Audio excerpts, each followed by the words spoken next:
భూముల వ్యవహారంలో ఐఏఎస్ అధికారిని తెలంగాణ రాష్ట్ర పర్యాటక శాఖ కార్యదర్శి స్మితా సబర్వాల్ కు పోలీసుల నోటీసులు జారీ చేశారు. కంచగచ్చబౌలి ప్రాంతంలోని 400 ఎకరాల అడవి విధ్వంసానికి సంబంధించిన ఆర్టిఫిషియల్ ఇంటెలిజెన్స్ ఏఐ చిత్రాన్ని ఆమె పంచుకున్నారని చెబుతూ పోలీసులు ఈ నోటీసులు అందించారు. మార్చి 31వ తేదీన హాయ్ హైదరాబాద్ అనే ఎక్స్ ఖాతాలో పోస్ట్ చేసిన చిత్రాన్ని స్మితా సబర్వాల్ రీట్వీట్ చేశారు.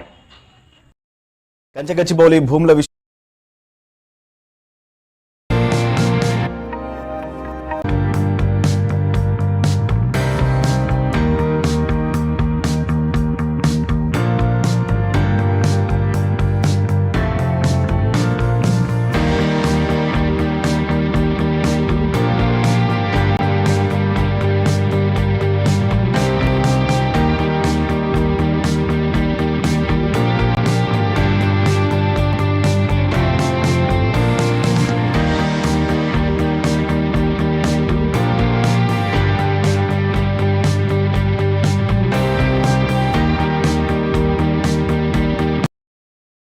ఆంధ్రప్రదేశ్ రాష్ట్ర రాజధాని